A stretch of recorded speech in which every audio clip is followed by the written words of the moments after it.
అసెంబ్లీలో ఒక తీర్మానాన్ని ప్రవేశపెట్టింది.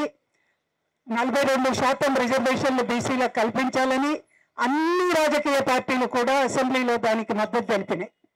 ఆ తర్వాత కేంద్రానికి పంపించింది రాష్ట్రపతి ఆమోదం కోసం.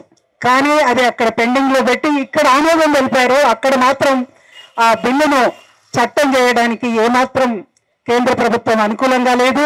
ఆ తర్వాత రాష్ట్ర ప్రభుత్వం ఆర్డినెన్స్ని తీసుకొచ్చి గవర్నర్ ఆమోదానికి పంపిన సందర్భంగా గవర్నర్ దాన్ని పెండింగ్లో పెట్టి చివరికి కేంద్ర హోంశాఖకు పంపించి దాన్ని రకంగా కేంద్రంలోనే దాన్ని ఉంచుకొని దాన్ని అడ్డుకుంటున్న పరిస్థితి కనిపిస్తూ ఉంది.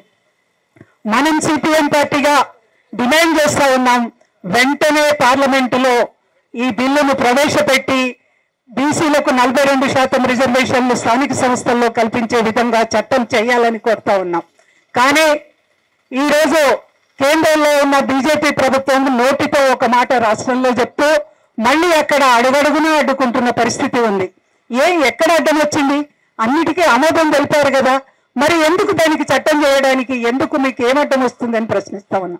రాష్ట్రం నుంచి 8 మంది ఎంపీలను పంపించి 2 మంత్రులు కేంద్రం నుంచి ఇక్కడి నుంచి ఉండి రాష్ట్రం నుండి ఎందుకు అడ్డుకుంటున్నారు? కేంద్రం మీద ఒత్తిడి తీసుకొచ్చి ఆ బిల్లును ఆమోదింపజేసి తెలంగాణ రాష్ట్ర ప్రజలకు ప్రాతినిధ్యం వహిస్తున్న మీరు ఎందుకు దాన్ని ఆ రకంగా నానుస్తున్నారు? ఈరోజు చెప్తున్నారు ఆ 42% రిజర్వేషన్లలో మైనార్టీలు కూడా ఉన్నారు కాబట్టి వాళ్ళు లేకుండా అయితే అప్పుడు ఆ చట్టానికి ఆమోదం తెలుపుతామని ఈరోజు కిషన్ రెడ్డి గాను బండి సంజయ్ గాని తెలుపుతా ఉన్నారు. ఎందుకు? మీరున్న రాష్ట్రాల్లో ఏం చేస్తున్నారు? అక్కడ మైనార్టీలకు అమలైతే లేవా?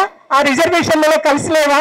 అత్యంత వెనుకబడిన ఓబీసీలుగా చెప్పబడుతున్న మైనార్టీలు ఈరోజు దూదేకులు కావచ్చు, ఇతర కాషా కావచ్చు, పకీర్ సాబులు కావచ్చు, అత్యంత వెనుకబడిన తరగతికి సంబంధించిన మైనార్టీలు ఈరోజు ఆ రిజర్వేషన్లలో కవర్ అవుతున్నారు.